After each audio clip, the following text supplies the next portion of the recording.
Non, Non, c'est c'est moi. elle-même. Aurélie, là, c'est moi. C'est un autre compte. C'est Il ne elle-même. faut pas que je monte avec. D'accord. Continue à aider. Donc voilà. Voilà, donc je disais que ça sera en tout cas demain une très très belle fête et vous savez aujourd'hui c'était la journée continue à Abidjan, donc c'était des rues relativement calmes, hein, c'est-à-dire les embouteillages habituels là n'étaient pas là parce que les gens arrêtaient de travailler dès 14h 15h et puis bon voilà c'est tranquille, on a eu le temps ah justement tu as vu je disais qu'aujourd'hui là le discours du président de la République ce sera le discours le plus écouté, même par les GOR et toute l'opposition. Parce ils Oui, espéraient mais pouvoir trouver par quelque chose dedans. rapport au discours, est-ce que tu n'as pas quelque chose Mhm, à nous dire? Parce que je vois que le président, le mhm. 13e mois qui était un tiers là, il est passé à deux Ah, tiers. Et pour ouais, ouais. les retraités aussi, c'était à un tiers, il a augmenté, c'est devenu deux tiers. Voilà. Et puis, Alors, je pense. voilà. Mhm. Oh, je- Alors, c'était un peu un discours bilan, hein, parce il a montré un peu, parce que comme vous le savez, ce discours-là, c'est le dernier discours de son quinquennat. C'est-à-dire que, parce que ce qui va arriver, il n'y aura pas de discours avant l'élection du 25 octobre prochain. Voilà, donc, si comme on va le faire, quand on va partir le samedi 25 octobre pour le plébisciter, parce que moi j'aime bien ce terme-là, parce qu'en réalité, l'élection du 25 octobre, c'est pas n'importe quelle élection, c'est un plébiscite. C'est-à-dire, le monsieur, notre papa, le président de la République, on va lui demander de rester encore 5 ans. Ça va être le boissou, comme on dit. Donc, pour cela, après le plébiscite, il aura certainement l'occasion de faire le tout premier discours, donc, de cette nouvelle mandature-là, à la fin de l'année. Mais d'ici là, c'était vraiment le dernier discours. Donc, il a pris le temps de balayer un peu ce qui s'est passé au cours de ces dernières années. Vous avez vu, il y a certains aspects il n'a peut-être pas suffisamment développé. Bon, moi, j'espérais qu'il allait en parler. C'est-à-dire, pendant ces 5 ans-là, on a quand même connu des crises. On a connu, par exemple, la crise du Covid en 2019, qui était une crise majeure. Mais dans les autres Quand discours, il il dit en que, a parlé à aider. L'année dernière, il en a parlé. oui, Covid. il en a parlé.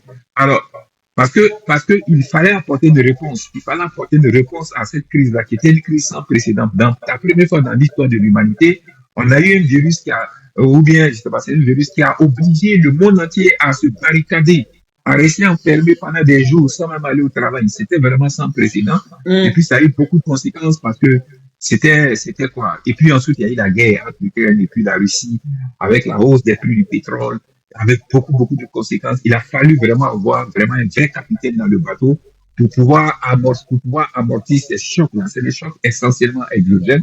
Il fallait être très fort, il fallait utiliser beaucoup de subventions parce que les prix de beaucoup de produits avaient flambé, que ce soit le blé, que ce soit l'essence. Et dans la période, hein, je veux dire qu'en termes de subventions, je pense que le premier ministre Achille Patrick à l'époque l'avait dit, c'est plus de 700 milliards qui ont été utilisés pour subventionner ces produits de première nécessité pour permettre aux Ivoiriens de ne pas trop souffrir de cette crise vraiment sans précédent qu'on a connue. Mais il a balayé, il a parlé un peu de ce qui s'est passé, il a parlé un peu de certains marqueurs pendant ces 5 ans-là. Surtout tout ce qui a été fait à l'encontre des femmes, tout ce qui a été fait à l'encontre de la jeunesse. Et voilà, c'est cette jeunesse-là vraiment qui est au cœur même de ces préoccupations parce que vous savez, on a une population qui est extrêmement jeune. Il a Aujourd'hui, insisté. 70% de la Il a insisté pour voilà. dire que toutes les mesures seront prises pour que les élections se passent très bien. Les gens qui Bien marchent sûr, là, mais on leur a dit d'aller marcher à Yopougon non, là-bas. ils vont marcher à Yopougon. Hein. Ça, il n'y a pas de problème. On connaît déjà le parcours parce que c'est pas eux les parcours, mais c'est le parcours que le préfet a finalement. C'est le parcours que le préfet leur a donné là. Ils n'ont pas d'autre choix que de prendre. Mais Donc, ils l'ont pris. est-ce qu'ils auraient pu refuser à aider? Est-ce qu'ils auraient pu refuser? Non, il ne peut pas. Mais le préfet, là, c'est que vous l'avez présenté comme parcours, il a dit non.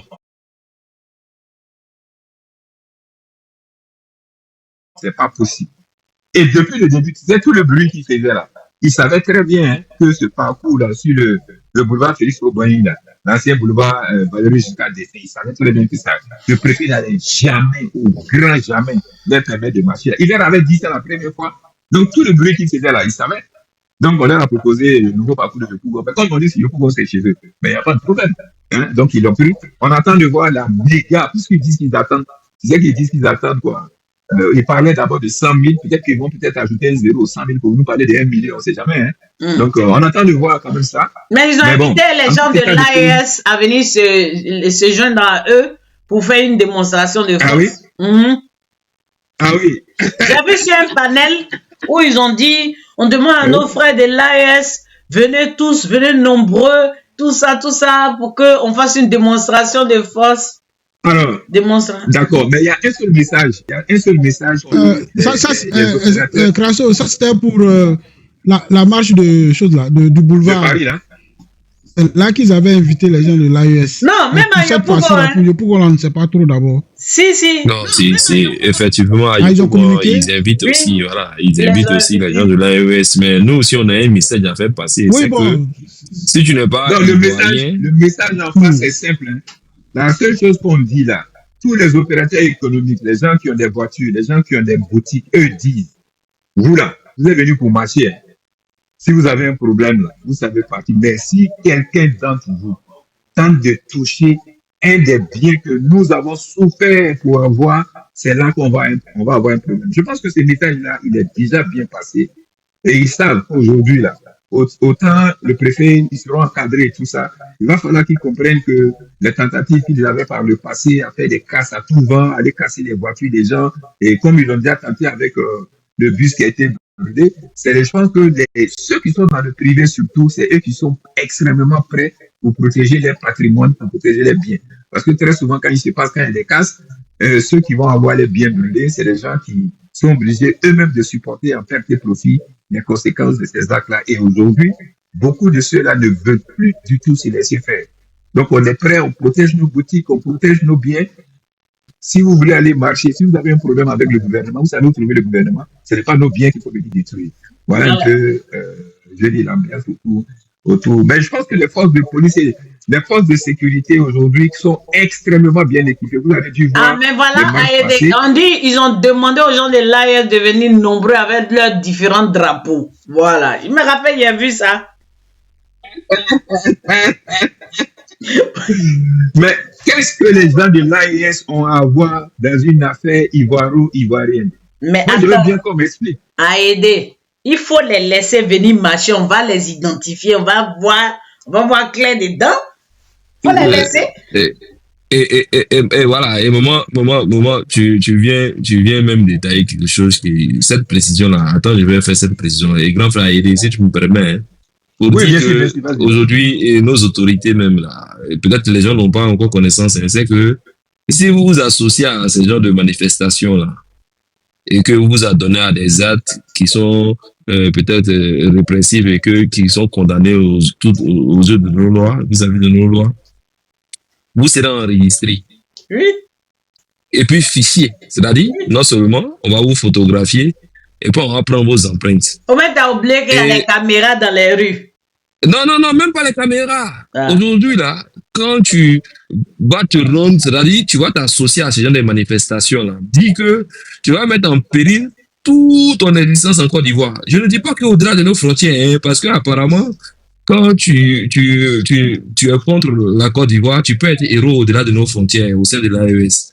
Peut-être que ça, là, ça va vous servir d'élément pour aller occuper des postes, parce qu'on a vu lors de leur cérémonie d'exhibition, mais je ne sais pas si ça doit être inauguration, mais je ne sais pas, au niveau de leur stade de 4 août, un stade financé par le Japon entièrement, peut-être. Et même, c'est-à-dire, c'est ce que, souvent quand on les regarde, on les écoute, ils ne savent même pas d'où est-ce qu'ils viennent. Ce stade-là qui date du premier président burkinabé Ouédraogo, là, ça a été financé entièrement par le Japon. Réhabilité à reprise. Juste une petite remarque. Laisse Sisben finir. Non, c'est juste une petite remarque. Et puis, il continue. Oui. C'est pour dire que quand ils vont aller voir les ressortissants de l'AES, là, tous les dangers que tu es en train d'évoquer, là, ils ne vont pas citer ça. Hein. Ils vont les blaguer. C'est comme ça. Non, ça va être essentiel. Hein. Parce que dans la Côte d'Ivoire, les Ouattara aujourd'hui, là. Sinon, si tu crois qu'il est. Non, il faut informer il faut informer nos jeunes. Ils ne vont jamais partir. Non, il faut informer nos jeunes petits frères pour dire, si tu veux aller marcher, là, il faut aller marcher. Tu vas aller écouter le discours c'est Damana Picasso que tu n'as jamais écouté, ou bien c'est Gbagbo que tu n'as jamais entendu. ils vont aller te dire quoi de nouveau là-bas? Ils ont dit combat à Bonois, ils ont dit tant. Ils vont aller te dire quoi de nouveau? Si tu t'en vas là, va les écouter. Maintenant, si on te donne l'argent, comme ils ont fait à elle, José Kwame là, comme ils l'ont fait avec un certain Enza, on dit non, après la marche là, frère, sur le chemin du retour là, faut casser un bus. Après la marche là, sur le chemin du retour là, faut aller t'en prendre au véhicule des forces de l'ordre. Frère, quand on va t'arrêter là, on va t'enregistrer. Et donc, tu n'as pas vu l'amertume à 5 h du matin sur les yeux de Dia Oufoué. Il est fichier. Sorogum, ancien président de l'Assemblée nationale, il avait dit en Mondio-Vision à tous les Ivoiriens que lui, là, il allait quitter le tabouret pour aller s'accaparer du fauteuil. Mais que lui, là, il allait aller même à Harvard. Il n'est jamais rentré aux États-Unis. Il n'est jamais rentré aux États-Unis. Ancien président de l'Assemblée nationale, hein, il n'est jamais rentré aux États-Unis. Aujourd'hui, on vous parle là. Il est au sein de l'AES. C'est pour dire que si vous attaquez à la Côte d'Ivoire, là, les gens ne comprennent pas la Côte d'Ivoire. C'est la Côte d'Ivoire. Hein. C'est un État. On n'est pas en train de vous dire que ne vous attaquez pas au RHDP. La Côte d'Ivoire et la Côte d'Ivoire, c'est se faire respecter. On a essayé de mettre Sorogum au pas, non? Mais on a siégé au sein du Conseil de sécurité de l'ONU. Ça veut dire que Sorogum était insignifiant. Malgré qu'il était non seulement premier ministre de deux chefs d'État, encore président de l'Assemblée nationale. Donc, c'est pour dire, toi qui es insignifiant, tu n'es même pas connu. Tu n'as même pas le même parcours politique comme Sorogum et Charles Blé Goudé, là. Si on t'a dit, sors, on va te donner 10 000 là, prends, tu bouffes. Si Damana Pikas vient te réclamer, Sisben, il ne faut pas les prévenir. C'est ça qu'il ne faut pas faire. Non, ça il faut les laisser vous sortir. Non, on ne doit pas les identifier. Voilà, parce que si tu t'en as donné à ce genre de choses là, si on t'a appréhendé, on va t'enregistrer, on va prendre tes empreintes, on va te photographier. Et maman Rachel, actuellement, les gens ne savent même pas ce qui se passe même à STDI, à les trucs de CENI et autres. Bientôt, là, on va appliquer les mêmes méthodes comme ça se fait dans des États qui se disent qu'ils sont respectueux de leurs concitoyens. Tout Ivoirien, hein, qui serait identifié et reconnu comme personne qui serait nuisible dans notre société là. Jamais l'État de Côte d'Ivoire ne va permettre qu'il puisse sortir pour aller terminer au nord. Voilà pourquoi le président Hassan Ouattara, quand on l'appelait marginal, quand il rencontrait la communauté ivoirienne, il disait que soyez des modèles. Soyez des modèles. Si aujourd'hui là, on a décidé d'imposer un visa avec le Maroc là, c'est parce qu'on ne veut pas que les nuisibles là. Sisben, il y a Jules Doran qui dit qu'il a eu une information. Mais les gens de l'AES là, les gens les ont invités. Voilà ce que j'ai lu. Les gens qui marchent là, à Yopou, on les invite. Ils les ont invités. Exactement. Ils les ont invités. Ils disent qu'ils n'ont qu'à venir rendre hommage à Alino Faso. Alino Faso, même. Son truc même. Bon, bref. Ouais, Jules Doran, on t'écoute. Tu peux te démuter. Merci. Juste une minute. Hein. Monsieur Haïdé. Monsieur Haïdé, s'il te plaît. Il t'écoute, il t'entend. Oui, je t'entends. On aura appris que à Port-Boué, les communes qui sont comment on appelle, où il y a les élus PDCI et puis FPI, ces communes ne sont pas décorées de drapeau de la couleur tricolore. Est-ce que c'est vrai? Non, c'est pas vrai. Non, je dis c'est pas vrai. Pourquoi? Parce que la commune de Cocody, là, c'est PDCI. Hein. C'est pas vrai. Mais, et Port-Boué? Bon, moi, je ne suis pas arrivé à Port-Boué. Non, Port-Boué, forcément, c'est décoré. Il y a quelqu'un qui dit que c'est faux. Hein. Ils sont en train de lire. C'est pas vrai. C'est faux. Non, c'est même pas vraisemblable. Il faut même pas donner ce. Faut pas donner Voilà. Azawad, c'est même pas bon. Si quelqu'un te dit c'est quoi qui est faux? C'est quoi qui est faux? En réalité, c'est décoré, c'est pas décoré. Les maires là ne peuvent rien. Et les députés là ne peuvent rien. Ok, on dit c'est Doyi. La décoration là, c'est le district. C'est le district. Donc, ça dit qu'aujourd'hui, c'est les 13 communes. Quand ils font là, c'est planifié. C'est-à-dire que les rues où ça va se faire, tout ça. Ça fait parler des prérogatives du district. Donc, le district autonome d'Abidjan ne peut pas vouloir mettre des drapeaux quelque part. Puis toi, mais tu as télévisé, tu as dit quoi? Tu as dit non, ça c'est du grand n'importe quoi. Donc, les gens disent que c'est Doyi anyway. Ils disent que c'est Doyi. Donc, c'est bon. On peut avancer. Ok. Voilà, merci Rachel. En fait, c'est juste 30 secondes. En fait, c'était pour redonner un additif, comment on appelle, dans cette histoire de AUS qui serait invité ou pas. Est-ce que vous savez, ou bien est-ce que vous vous souvenez que il n'y a pas très longtemps, là, le 1er août, lors de la 65e anniversaire au Bénin, l'armée de Côte d'Ivoire a été valablement représentée là-bas. Hein. On a été invités, c'est nous-mêmes qui avons ouvert le bal, hein, l'armée de Côte d'Ivoire. Et à cette occasion, Fort a invité l'AES, hein, dans un souci de cohésion ou de diplomatie. Mais je ne sais pas s'ils ont eu peur de faire une cohabitation avec nous, ils ne sont pas venus. Ils ont décliné cette invitation.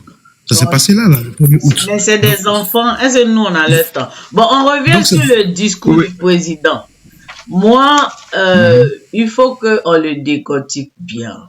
Moi, non, attends, il fait une précision. Ils ne sont pas venus parce qu'ils allaient aller super au nid là-bas. Ils ne savent pas défiler.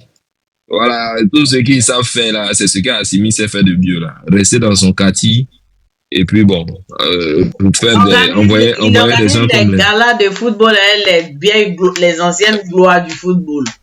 Voilà. Et voilà. Et des gens comme la Guêpe là, c'est eux qui sont en VIP là-bas. Ah, elle était là-bas? Donc, oui, bien sûr, je l'ai vu en train de faire un terrain qui n'est pas. En fait, elle s'est retrouvée dans un bâtiment. Elle ne sait même pas que Blaise a eu à réhabiliter ce stade-là à maintes reprises et que c'est financé même. Le départ du projet même là, c'est le Japon qui construit ça. Hein? C'est comme un don. C'est un don du Japon. Moi, je ne veux pas qu'on parle de cela. Moi, donc, poursuivons. Sur le discours du président, le président a insisté sur la sécurité, la stabilité. La sécurité, la stabilité de la Côte d'Ivoire. Il a parlé de nos forces de défense et de sécurité. Qu'est-ce que ça vous inspire? Parce que les gens d'en haut là-bas, hors de la Côte d'Ivoire, nous ont toujours rabâché les oreilles qu'ils vont venir prendre Bouaké. Moi, je les invite, c'est le moment de... Déjà même, il n'y avait personne à Bouaké, mais là, ils n'ont qu'à venir prendre Bouaké. Le président dit, la sécurité, la stabilité, là, ça lui tient à cœur. Parce que c'est quand il y a stabilité, avec sécurité, que le développement avance. Qu'est-ce que vous en dites? Dites-nous. Azawa, t'attends, hein? C'est toi qui distribue la parole, Azawa. Moi, j'ai vu le discours du président. Je tiens à préciser qu'il a mis un petit drapeau de la CEDEAO à côté. Pour vous, là, ça veut dire quoi? Ça implique quoi? Parce que je sais qu'il y a eu un bras de fer il n'y a pas très longtemps où le petit Boukilandais voulait présider le truc de l'organisation de l'UEMOA. Donc, dites-nous un peu. Informez-nous, commentez, c'est important. Parce que la stabilité, la sécurité, c'est ce moi, je veux commencer déjà. Pour dire qu'avec notre président Alassane Ouattara, ce qu'il y a lieu de constater, c'est qu'aujourd'hui en Côte d'Ivoire, vraiment, c'est un État qui se respecte et qui arrive à se faire respecter sur l'échiquier sous-régional. C'est-à-dire, en Côte d'Ivoire, là, dans d'autres pays, c'était le cas, les gens allaient parler de le 4e mandat anticonstitutionnel et autres. Mais vous savez pourquoi la CEDEAO reste muette? Parce qu'ils savent réellement que le président Alassane Ouattara, non seulement quand on changeait la constitution en 2016, il y a certains acteurs politiques qui ont pris part. Et d'autres même aujourd'hui, là, qui sont en train de solliciter leur candidature, là, tout en étant ancien chef d'État, là, exige que la candidature soit acceptée et validée. Donc, Alassane Ouattara aujourd'hui, là, il n'est pas en train de s'imposer. Il n'est pas en train de trucs. Donc, c'est ce qui exprime qu'aujourd'hui, dans la sous-région, il y a ce soutien-là et il y a cette accalmie. Et même, vous voyez, même la France. Et puis, avec Addo, nous, on n'aime pas les défis. Nous, on était au golf. On nous a dit, gouvernement on a dit, le président élu qui est dans le golf, il peut faire quoi? Pour président Alassane Ouattara avec, on appelait ça comme son petit téléphone sale qu'on a banni. Ils sont bannis, voilà, c'est comme ça qu'on appelait les téléphones là. C'était Motorola ou quoi là. Mais on a vu comment on a destitué ceux d'en face. Donc, Alassane Ouattara, c'est quelqu'un qui est pragmatique, qui sait vraiment à quel moment prendre la parole à quel moment aborder certaines questions. Et quand aujourd'hui on a parlé de défis et autres, là, mais est-ce que ce n'est pas réel dans nos sous-régions? Non seulement c'est réel et c'est visible. Quand j'entends les gens nous citer les cas, non seulement du Sénégal ou même du Bénin, mais la Côte d'Ivoire, là, ce n'est pas le Bénin. Si Alassane Ouattara avait bénéficié d'une passation de charges entre lui et Laurent Gbagbo, là, le cas du Bénin, là, tout comme Boni, Yahi et Talon, allait avoir tout son sens. Ou le cas de Macky Sall et Diomaye Faye, allait avoir tout son sens. Mais en Côte d'Ivoire, là, contrairement à ces autres États-là, nous, on a eu dans notre pays des anciens chefs d'État qui promettent que le 6 va devenir 9. Voilà, ils ont toujours été candidats. Moi, je n'ai pas vu la candidature lorsque Macky Sall était en train de décider de ne plus être candidat. Je n'ai pas vu de candidature à Blair Watt en revanchard. Je ne vois pas non plus une candidature de Yahi Boni en face de Patrice Talon. Ce n'est pas le cas. Est-ce que Patrice Talon dit est-ce que Yahi Boni a dit qu'il veut venir changer tout ce que Patrice Talon a fait au Bénin? Ça n'existe même pas. On ne parle même plus d'eux. Ils sont passés à autre chose. Laurent Gbagbo, naturellement, là, il devrait se mettre dans la posture aujourd'hui de celui qui allait rassembler non seulement la gauche, mais allait aussi se permettre d'être le démissaire pour aller parler au nom des Ivoiriens en tant qu'ancien chef d'État. Mais ce qu'il sait faire là, c'est de jouer des pianos, ma chérie Epata, moi, c'est Nadi Bamba, première dame, je dois me battre, on me connaît pas, mais je m'appelle Gbagbo. Ça n'existe pas, tu vois pas Yahi Boni en train de faire ce genre de choses. Ah, on dit que les Sénégalais ont commencé à pleurer Macky Sall. Mais est-ce que tu as vu à Blair Watt, quand Macky Sall avait décidé de ne plus être candidat, tu as vu à Blair Watt venir pour dire non, je suis candidat? Ça n'existe pas là-bas. Quand les gens nous prennent ce genre d'exemple-là, moi je me pose la question. Dans notre pays en Côte d'Ivoire, là, les anciens présidents, là, ils n'acceptent pas qu'ils soient anciens présidents. Eux, ils disent, OK, Addo est au pouvoir. Pour eux, là même, là, on n'est même pas RHDP. Parce que pour eux, là, il faut rester toujours à l'époque où ils ont eu à quitter le pouvoir. Pour le PDCI, c'est toujours le RDR. Pour le FPI, c'est toujours le RDR. Non, la Côte d'Ivoire n'a pas évolué. On est toujours en 99, on est toujours en 2010. Parce que pour eux, là, c'est Alassane Ouattara. Et donc, pour les ramener au pouvoir, là, c'était Bédier en 2020. Aujourd'hui, on est en 2025. Pour les PPAciens, c'est Gbagbo. Maintenant, à part ceux-là, il n'y a rien. Ils n'ont pas oreille. Mais c'est pas le même cas. En même temps, vous avez vu le petit Talon, il a décidé après 10 ans, il a décidé de partir. Mais Gbagbo, il a fait 10 ans. Pourquoi en 2010, là, il n'a pas dit que Afi vient. Bédier, là, il a fait 7 ans. Pourquoi en 2000, là, il n'a pas dit, ah, mon premier ministre, Daniel Kabla-Tekan, moi, je te laisse. Je ne peux même pas acte de candidature. Ils ne le font pas. Parce que c'est des revanchards. Parce qu'eux-mêmes, là, ils savent qu'au sein de leur parti politique, là, ils ont passé tout le temps à mûrir et à les encenser pour dire non, ces gens-là n'ont pas le droit de nous diriger. Parce que c'était des xénophobes et c'est des personnes qui ont passé tout le temps à stigmatiser une population pour essayer de nuire à l'image d'un des leaders, un mentor sur la scène politique ivoirienne. Aujourd'hui, c'est ce qu'ils sont en train, ils ont cette amertume-là. Donc, ils sont obligés de partir toujours dans cette optique-là, de dire, le 6 va devenir 9.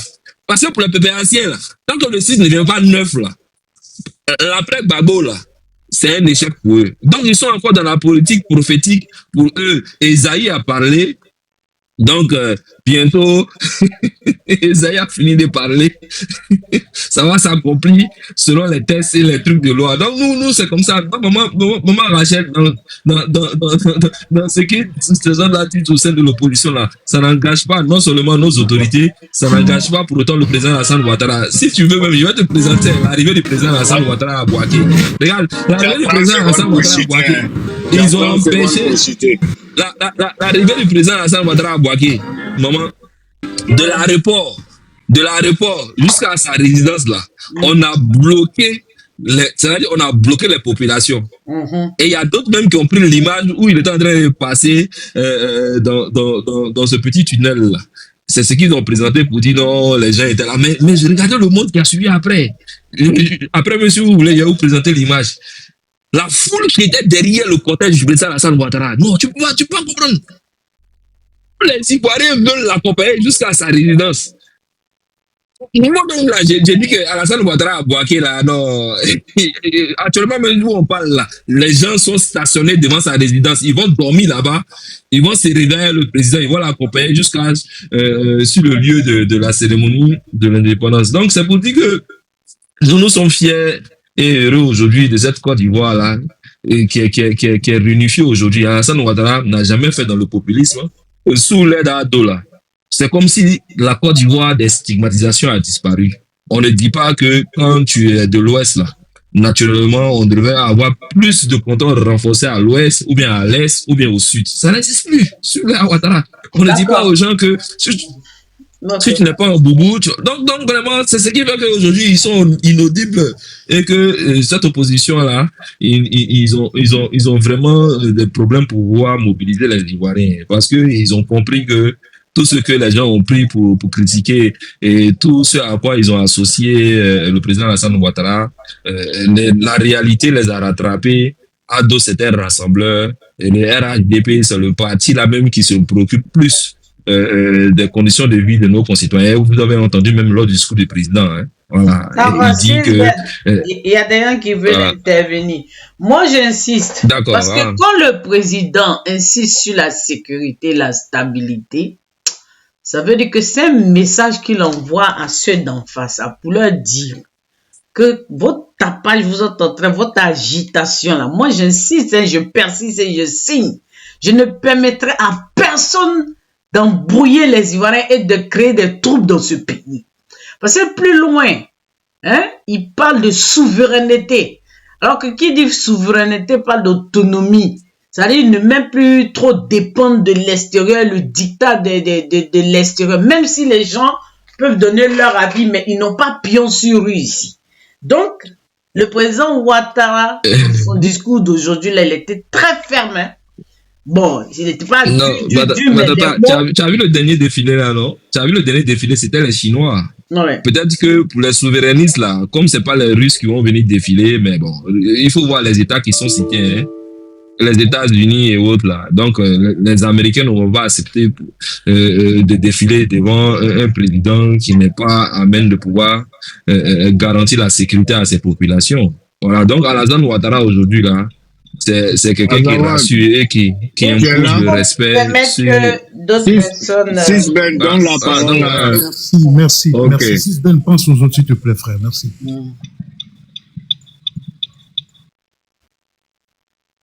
Jules Doran, tu peux pas.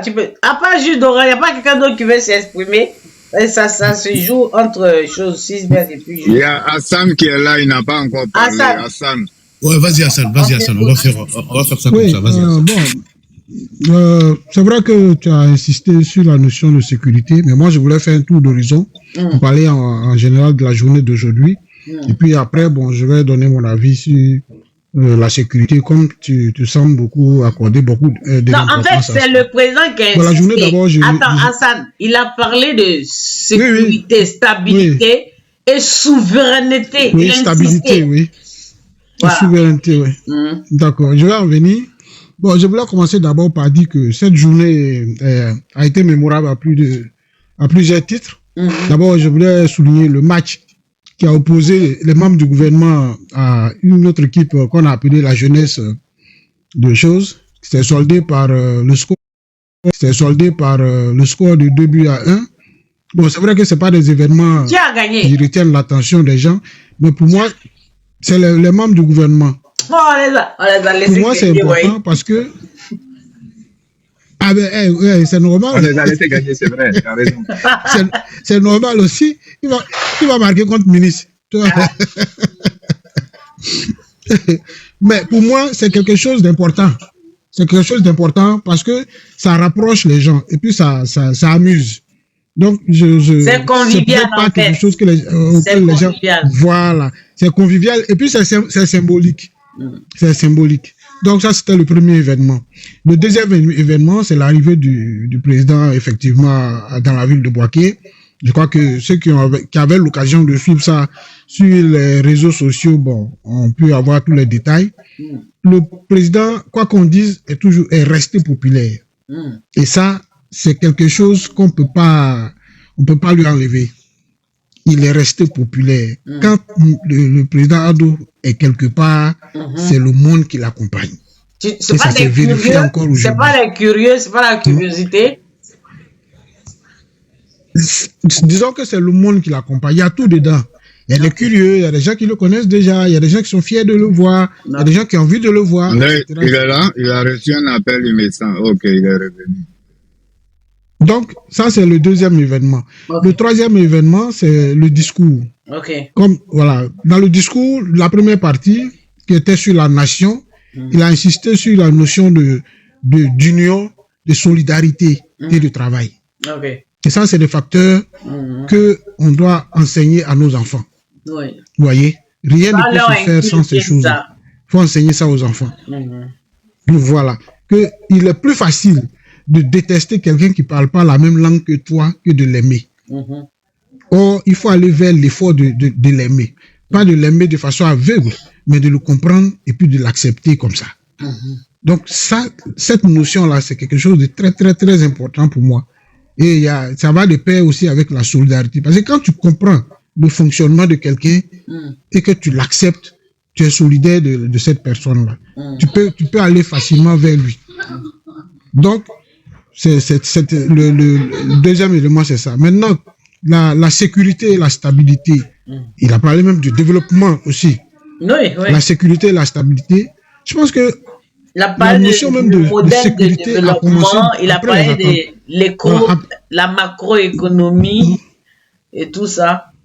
Et le maintien de la souveraineté. Donc, la sécurité même de la Côte d'Ivoire, on va dire que ça a démarré normalement après les attentats de Grand Bassam en 2019, où le président a compris que voilà, qu'il y avait un problème dans le dispositif de surveillance. Et à partir de ce moment-là, parce que jusque, je crois, en 2015, il était à la fois président, je crois, et ministre de la Défense. Donc, c'était 1 ou 2 années après avoir concédé le ministère de la Défense à M. Téné Ibrahima que cet événement-là s'est passé. Donc, à partir de cela, la Côte d'Ivoire a commencé à mettre vraiment de l'importance dans le secteur de la sécurité. Ils ont mis les moyens, ils ont formé les gens et le résultat a commencé à apparaître un peu. Et aujourd'hui, je pense que ce soit nous les Ivoiriens qui vivons ici à l'intérieur et ceux de l'extérieur, tout le monde a une idée assez précise du dispositif sécuritaire ivoirien. Même si on n'a pas la quintessence de la chose, mais on a une idée très nette de la valeur de la sécurité aujourd'hui dans notre pays. J'insiste là-dessus, mais comme je l'ai dit la dernière fois dans notre panel passé, on ne peut pas tout dire sur un panel concernant la sécurité. Et généralement, il est admis que lorsqu'il y a un défilé, que c'est seulement 10% du matériel qui est exposé. On va même aller jusqu'à 20%. Mais qu'est-ce que tu penses des gens qui disent que... Attends, Hassan, qu'est-ce que tu penses des gens qui disent que nous, notre matériel est en location, ça ne nous appartient pas, des trucs comme ça?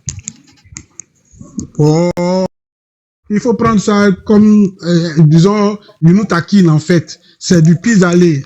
En français, on appelle ça le pis-aller. C'est-à-dire que moi, je suis Mahou. Le Mahou dit que quand tu as fait tomber quelqu'un, et puis pour enlever la honte sur sa figure, là, il dit non, il ne s'est pas assis sur ma poitrine. Bon, lui-même, il sait que tu l'as déjà fait tomber. Tu n'as pas besoin de t'asseoir sur sa poitrine. Il y a déjà le sable sur sa nuque. Donc tout le monde sait qu'il est tombé. Donc chez nous, c'est ça. C'est-à-dire que quand quelqu'un peut pas il ne sait pas sous quel angle te critiquer, bon, il pratique ces trucs au bas de la ceinture. Mais toi, tu dois pas accorder de l'importance à ça. Ça doit te faire rire. Parce que nous qui sommes un peu dans le cercle, nous on sait ce que c'est. On sait qu'on ne loue pas de matériel militaire. Donc s'ils étaient intelligents là, déjà ils allaient savoir ça. On ne loue pas de matériel militaire. Parce que, je prends un exemple. Moi, je ne peux pas te louer une balle. Si tu la tires, ça devient quoi? Qu'est-ce que tu vas me retourner? Hein? D'accord. Qu'est-ce que tu vas me retourner? Donc, le matériel militaire, ça ne se loue pas. Donc, s'ils étaient intelligents, déjà, ils allaient savoir ça. Donc, bon, nous qui sommes un peu informés, nous, ça nous fait rire. Et puis, bon, pourquoi tu dis que tu es un peu informé? Tu es dans le domaine? Tu es militaire? Bon, bon, non, je ne suis pas militaire. Non, non, pas du tout. Voilà, c'est mieux comme ça. Je suis pas, j'ai un avis contraire. Ok. Alors, moi, ce que je pense, moi, quand un matériel non est loué là, quand tu loues une voiture là, est-ce que ça te permet de réaliser l'utilité pour laquelle tu l'as loué? Moi, par exemple, j'ai envie d'aller chez moi en Amérique à 650 km de faire. Et si je loue une voiture, la voiture n'est pas la mienne. Mais est-ce que ça me permet de rallier mon village d'Amérique? La réponse est oui. Donc, si je loue du matériel, parce qu'il y a une forme de location qu'on appelle le leasing. C'est le crédit bail. Le leasing, c'est des options qu'on peut avoir. Même aujourd'hui, dans la vraie vie, quand vous êtes en entreprise, là, vous pouvez, plutôt que d'acheter le bien, vous le prenez en location, mais dans un type de location qu'on appelle le crédit. Oui, c'est le leasing. Quand vous avez un véhicule en leasing, là, est-ce que vous n'en avez pas l'usage? Est-ce qu'aujourd'hui, une arme, ou bien un hélicoptère, ou un char qui est en leasing, quand on tire le but avec, est-ce que ça fait des dégâts ou bien ça fait pas des dégâts? Mais il faut déjà avoir les moyens. Monsieur Haïdé, monsieur Haïdé, moi, juste une question. Hein. Depuis que vous êtes dans les affaires, est-ce que vous avez entendu dire ça? Moi, c'est juste ce que je veux savoir. Vous avez entendu dire une fois que quelqu'un a loué des armements? Oui, mais c'est ce que je dis. C'est ce que moi je suis en train de dire là. En fait, l'armement, là, il faut bien comprendre. L'armement, c'est beaucoup de choses. Ça fait des hélicoptères, ça fait des avions. Vous comprenez? Mais dans ce domaine-là, il y a du leasing. Même au niveau des compagnies aériennes, elles font du leasing. C'est-à-dire que ce qu'elles vont faire, elles vont louer des avions. Non, le leasing, on le sait. Voilà ce qu'ils ont dit. En fait, c'était des blindés et puis des chars. Parce qu'il y avait un char où il y avait un drapeau qui ressemblait au drapeau français. Au-delà de la notion de location ou pas, c'est-à-dire que moi, je ne veux même pas m'attarder sur ça. Mais la seule question que je dis, c'est-à-dire que ça voisine les 500 milliards. Bon, 2026, j'ose croire qu'on va excéder même ces 500 milliards là et avoisiner peut-être les 700 milliards. Mais c'est une première au niveau de pays francophones de la sous-région et de l'Afrique subsaharienne. On va voir l'arrivée du président Alassane Ouattara à Bouaké. Vous allez voir. Tata Rachel. Faut voir. Tu vois ça là, c'est ce qu'ils ont pris. Ils disent non, à aller à Bouaké, les gens n'ont pas suivi. Ce qu'ils n'ont pas dit là, c'est que les gens étaient derrière le président. et que les forces de l'ordre là, parce que le président doit passer. Il ne faut pas permettre au président de passer devant tout et n'importe quoi. Maintenant, là, le président même là, et puis sa garde rapprochée là, ils savent que Bouaké là. Et qui peut dire que Bouaké doit passer? Regardons ensemble, bel de bavardage. Est-ce qu'ils ont vu tout le défilé, enfin le passage?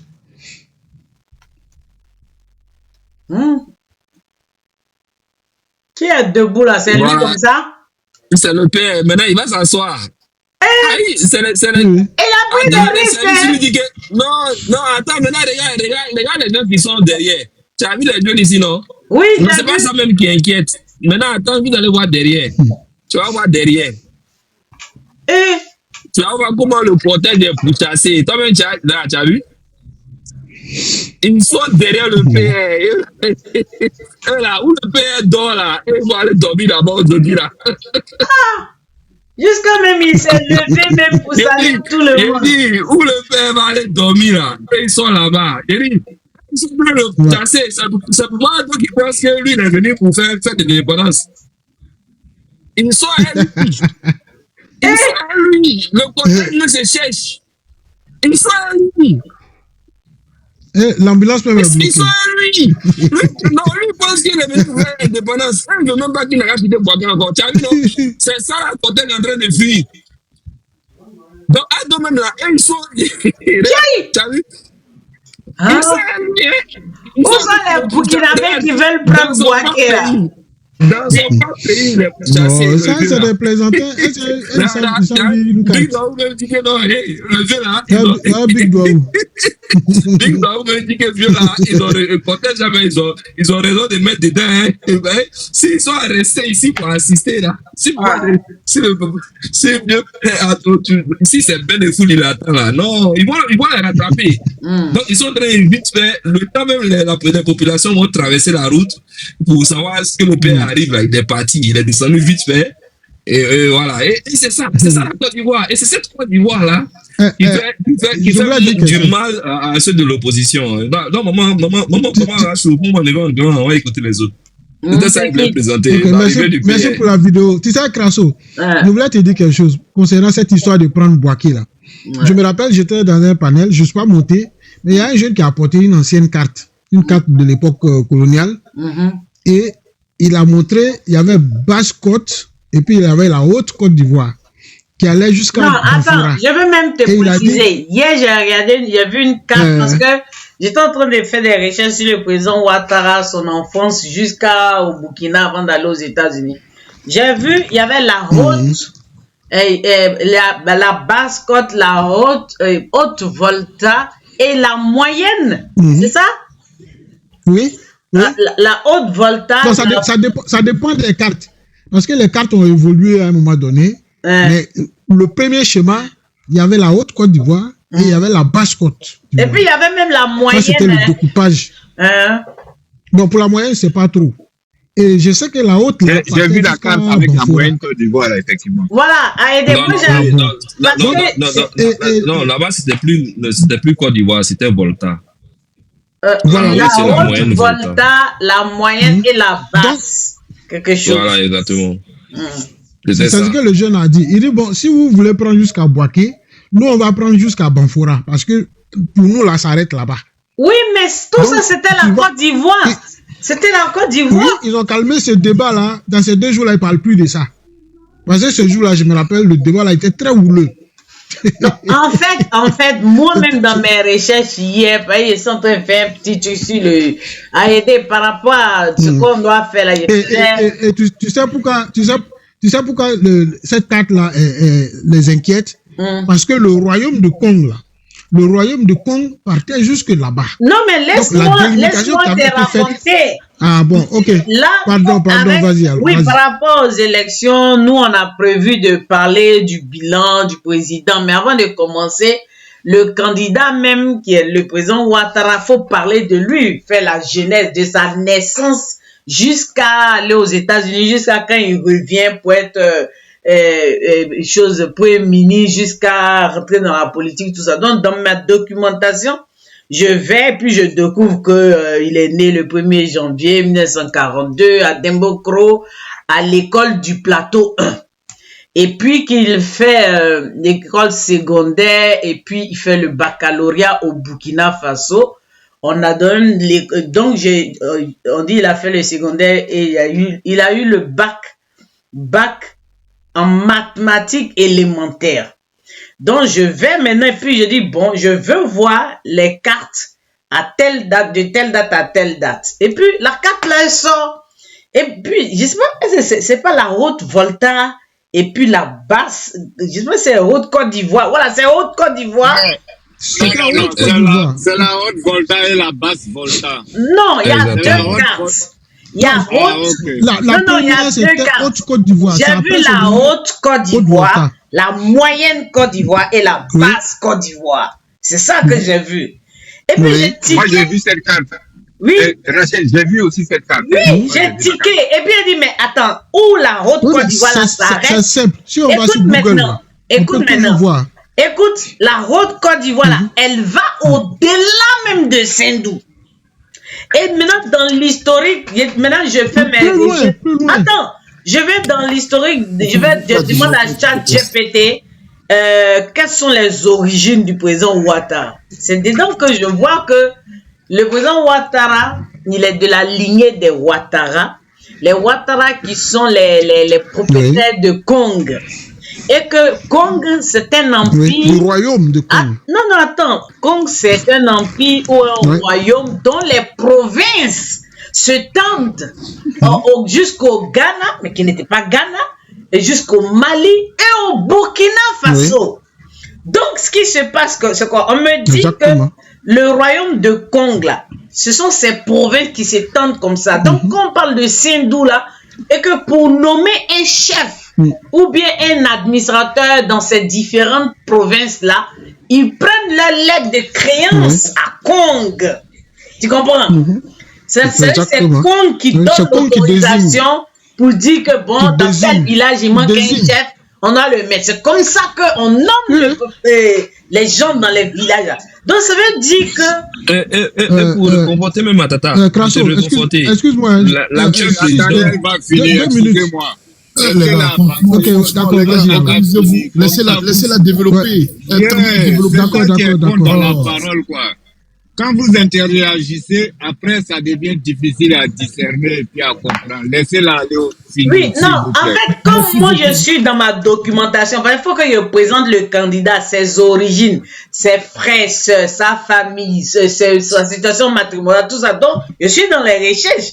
Donc, je vois que qu'on coiffe jusqu'au Burkina Faso, et puis après jusqu'au Mali, et puis après jusqu'au Ghana. Et puis maintenant, je me rends compte que en fait, c'est les Burkinabés qui ont volé notre territoire. Ou bien, on leur a attribué une partie de notre territoire. Parce que je vois que dans l'histoire, on me dit, ouais, le papa du président Ouattara, il a été désigné pour aller remplacer un chef à Sindou. Mais Sindou faisait partie de la Côte d'Ivoire. Est-ce que vous comprenez ça? Allô? Justement, c'est pour cela que je veux faire cette... Non, attends, je n'ai pas fini. Parce que moi, je suis dans mes recherches. Et donc... Non, l'actuel président même... Maman Tata Rachel, l'actuel président du Ghana, je ne sais pas si tu as suivi, quand il était en train de faire une transition à la tête du Ghana, le président Alassane Ouattara, les deux se sont retrouvés lors d'une célébration où il a même dit que John Dramani et lui, et ils répondant de la même tribu des Ouattara, venant, qui se reconnaissaient au sein de l'Empire, qui allait au-delà des 3 frontières. Je ne sais pas si ce discours-là existe encore. Hein. Je vais rechercher peut-être et puis le mettre maintenant et te l'apporter. Donc, John Dramani et Alassane Ouattara ont des liens avec ce qui était de l'Empire, ce que tu as dit, l'Empire du Congo. Et maintenant, on dit que si tous les Ouattara viennent du Congo. Si tu as vu un Ouattara en Afrique de l'Ouest, il vient de Congo. Tu comprends ça? Donc, j'ai pris ça. Non, mais je suis dans les trucs. Je suis en train de faire un truc. Je dis, mais c'est des choses. Maintenant, même après, quand je finis ses origines, voilà, sa date de naissance et tout ça. Après, je prends ses frères et sœurs. Et dans ses frères et sœurs, on parle de Gaoussou Ouattara, qui était le maire de Congo depuis 1995 jusqu'à 2012. Et qu'il était vice-président de l'Assemblée nationale. Et puis après, on parle de son frère, et puis après, on parle de sa sœur. Donc, je me demande, mais comment ça se fait que lui, il a son grand frère qui est ivoirien, son petit frère ivoirien, sa petite sœur est ivoirienne, et puis c'est lui seul, les gens disent qu'il n'est pas ivoirien. En fait, parce qu'il allait étudier, comment ils appellent le lycée là, mais attends, je rentre dans mon chat GPT. Il a étudié le secondaire et puis il a fait son baccalauréat au Burkina. Mais la bourse que lui, il a eue, c'était pas une bourse burkinabé, c'était une bourse américaine pour partir au Burkina, aux États-Unis pour étudier. Et la bourse, on dit, c'est un institut, Drexel Institute of Technology. J'ai dit, waouh. Donc, à aucun moment, le gars, il n'est burkinabé. Non. Il a juste transité là-bas parce que son père était là. Et puis, il est parti aux États-Unis. Il faut vous documenter, les gars. C'est très important. Il ne faut pas vous laisser manipuler par les gens. C'est très, très important. Non, c'est le manipulateur. L'ambassadeur qui veut parler. Sinon, je voulais l'accompagner. Oui, moi, je vais continuer. Pour l'histoire de Sindou, là, moi, je pense que si les gens veulent comprendre, c'est simple. Parce que quand on veut nommer un sous-préfet, je prends un exemple, quand on veut nommer un préfet ou bien un sous-préfet, la décision de nomination vient d'Abidjan. Donc c'est comme ça, dans les royaumes, on choisit un membre de la famille de la lignée royale et puis on l'envoie dans une province. Oui, il est administrateur. Le cas qui s'est fait chez nous, c'était... Il est là-bas comme administrateur. C'est ça, non? On l'envoie. Voilà, mais dans le cas des royaumes, c'est un membre de la famille royale qui remplit ce rôle-là.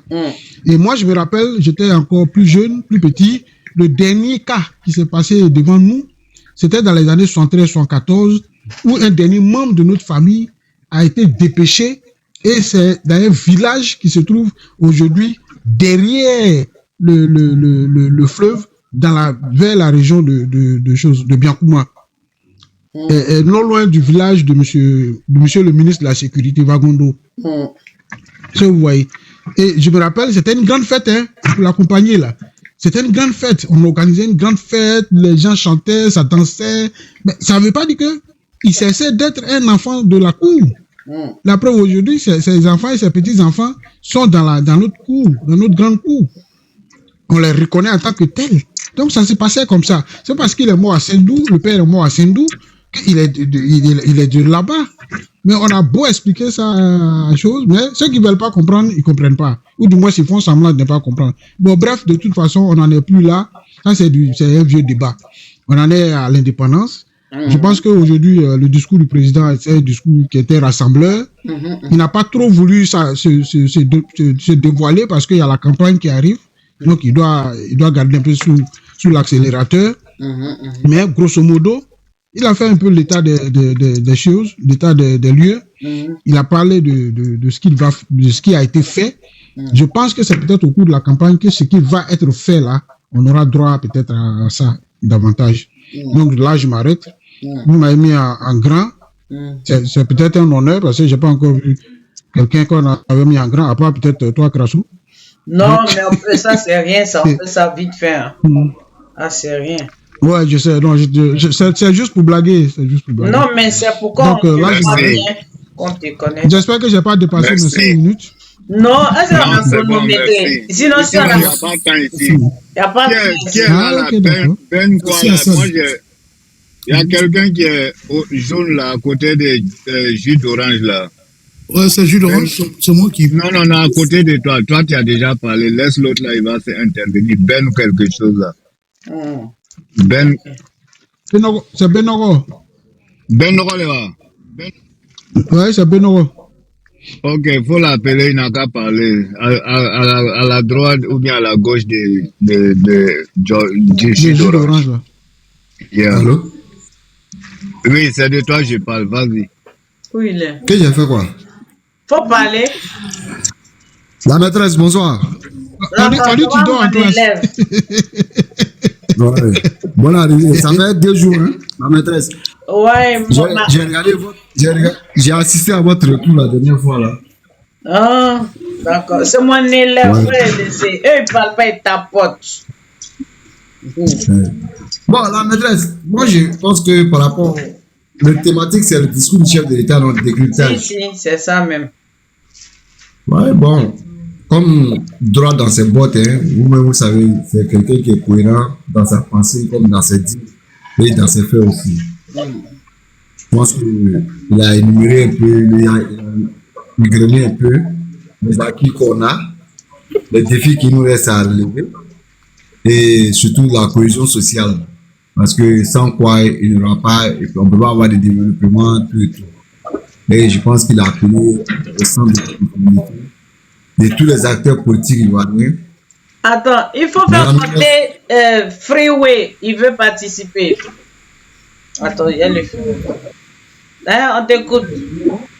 Voilà, donc je disais que donc on en appelle au sens de responsabilité de tous les acteurs politiques et surtout de tous les Ivoiriens pour que s'il y a fait que nous on a là, il faut que c'est chacun d'entre nous qui doit contribuer à la consolidation de cette paix-là.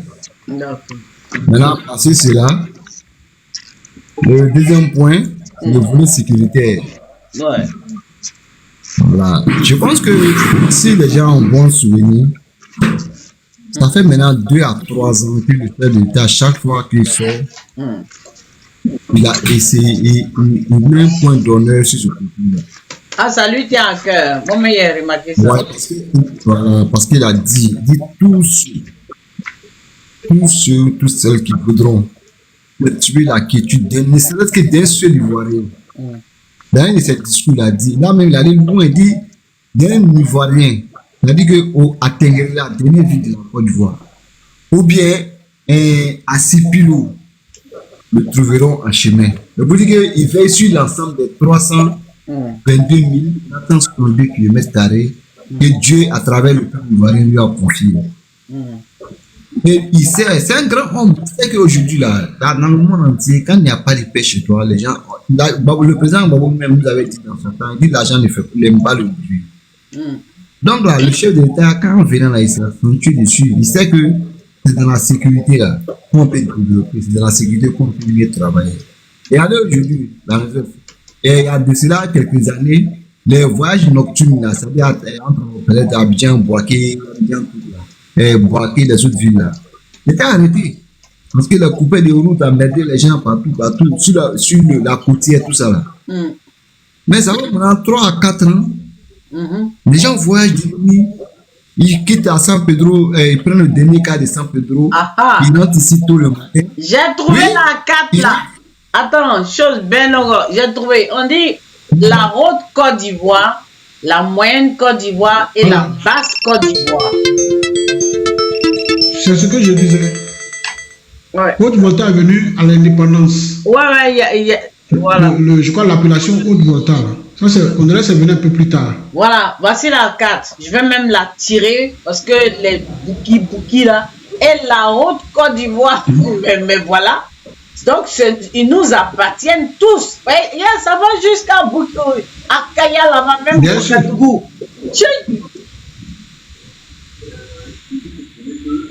Pour continuer. Comme on rentre dans l'histoire, quand on parle de la Côte d'Ivoire, c'est pas comme seulement. Hein. La carte là date de 1932, hein, s'il vous plaît. Oui, c'est ce que je lis. Une carte de la Côte d'Ivoire entre 1932 et 1945. Les députés ivoiriens pendant cette période, Philippe Zinda Kaboré, Oufo Boigny et Ouezin Koulibaly, après l'indépendance des deux pays, un projet de double nationalité est soumis aux voltaïques. Ah, c'était des voltaïques. Et aux Ivoiriens. Elle est rejetée des deux côtés, alors que depuis 1920, l'économie des deux régions est organisée pour fonctionner ensemble. Parti. Ça, c'est mes documents. Donc, on continue. Voilà, je t'écoute. J'enregistre ça. Donc, comme je disais, donc, le jeu tient vraiment à la sécurité des uns et des autres. Quand il ne s'en pas dessus. Maintenant, quand tu as une question que vous avez posée tout à l'heure, là, vous dites qu'il y avait un rapport de la CEDEAO à côté de nous. Mais la maîtresse, moi j'attire l'attention de chacun d'entre nous. Vous voyez maintenant, ça fait près de 2 ans, si j'ai bonne mémoire, quand le président parle là, à part les problèmes internes, mais très souvent, regardez les discours officiels du chef d'État maintenant, ça ne s'étend plus au niveau de la Côte d'Ivoire, ça s'étend au niveau de la sous-région. Et comme vous avez des attaches approfondies dans la hiérarchie du parti, là, demandez à votre parrain, est-ce qu'il y a de cela 3 semaines, ils n'ont pas accueilli une délégation conduite par l'ambassadeur du Nigeria à la rue Lépic pendant que le chef d'État est en France? Libéria. Nigeria, conduit par l'ambassadeur du Nigeria. Il y avait le Nigeria, le Ghana, le Libéria, la Gambie, la Sierra Leone, ça fait 5. Okay. Et le contenu du message était que on fasse tout pour que le chef d'État accepte de faire un dernier sacrifice. Parce que quand il dit dans son discours, il dit qu'il est candidat là, on suit bien le discours, il dit on a des défis économiques à relever, des défis sécuritaires. Mais quand vous regardez la cartographie aujourd'hui dans la sous-région, là, il n'y a que la Côte d'Ivoire aujourd'hui qui est stable sur beaucoup de plans. Hein. Regardez nos trois voisins de Niger, Mali, Burkina. C'est pas la peine. Le Togo qui est un peu dérangé. Surtout même le Togo même qui est trop dérangé actuellement. Le nord du Bénin qui fait face à une attaque terror. Et puis le Nigeria aujourd'hui qui a un soutien économique très approfondi. Le Ghana pareil. Donc là, mais il dit il veut mettre une monnaie commune en place. Le Nigeria aujourd'hui est trop partant avec ses 232 millions d'habitants. Donc quand on regarde là, c'est le leadership, le charisme, son leadership se dégage. Aujourd'hui là, il est comme le président de l'Afrique de l'Ouest, on n'est pas dit de l'Afrique. Parce que quand l'Union africaine, par exemple, lui confie le programme, le plan national de développement Afrique 2025-2060 là. Mais ça s'étend au-dessus des frontières de la Côte d'Ivoire. C'est au nord de la... Voilà. Donc, le monsieur là, c'est comme souvent on dit, on n'est pas roi chez soi. C'est-à-dire que nul n'est prophète chez soi, quoi. Mais le chef de l'État aujourd'hui, c'est-à-dire que c'est une bénédiction, non seulement pour la Côte d'Ivoire, mais je dirais pour la sous-région et même pour l'Afrique. Même quand vous écoutez la dernière visite du groupe de la CEDEAO qui est venu pour s'imprégner de l'organisation. Comment Attends, chose, comment ça s'appelle? Benoît, est-ce que Soro Diom et puis Titi Dola, ils ont fait leur discours? Adresse pour hein? Pas encore. Bon, comme il n'est pas encore. On attend le discours. Il est minuit. Non, il est 2h30 là. Non, mais disais qu'aujourd'hui, là, Soro est désespéré. Qui t'a dit ça? Je te jure. Déjà? Oui. Parce qu'ils ont calculé tout, sauf dire que le président. C'est poisson courant, hein. Soro, c'est poisson courant. Faut pas l'attraper comme ça, là. Il va te faire brou. Ah bon? Vieux là, c'est pas. Le vieux là, il a dit quoi? Il dit je suis le président de tous les Ivoiriens. À mon âme et conscience, mesurant les enjeux auxquels le doit faire face là, j'ai décidé d'être candidat. La maîtresse, quand le vieux est arrivé de la France là, c'est un des trucs que je suis en train de vous dire. Demandez. Il est resté chez lui à la maison, à part le vice-président et le premier ministre à qui il a accordé les séances de travail là. Même le cabinet était mis en retrait. Ce n'est que la nuit, non, le mardi matin, qu'il a demandé à ce qu'on convoque la presse. Et Bakongo, et puis Amontano, et qu'il a même là, a été averti, je crois, 15 à 30 minutes avant qu'il s'adresse à la nation. Demandez bien. Non, pas ici, hein, mais le vieux là, il sait ce qu'il fait. Donc là, c'est-à-dire, comme je le disais, pour répondre à votre question sur le drape, donc, c'est-à-dire, il veut dire qu'aujourd'hui, il y a un charisme, le leadership là qui se dégage. Aujourd'hui, tout le monde veut rentrer sous son parapluie de protection. Et là, le général Mamadou Doumbouya, il dit quoi? Il dit, monsieur le président, permettez-moi de prendre conseil auprès du monde. Sonko, le premier ministre sénégalais là, quand ils sont venus là, c'était pas trop ça. Parce qu'ils sont venus, tu vois, la foule de la jeunesse. Mais aujourd'hui là, quand il devait partir, il a reçu Sonko en audience ici. Mais Sonko est venu pourquoi? C'est ça. C'est pourquoi j'ai dit qu'aujourd'hui, le monsieur ne parle plus au nord de la Côte d'Ivoire. Il règle les problèmes de la sous-région et de l'Afrique. Même dans le monde. Les gens n'ont qu'à regarder quand il prend des gilets jaunes en France.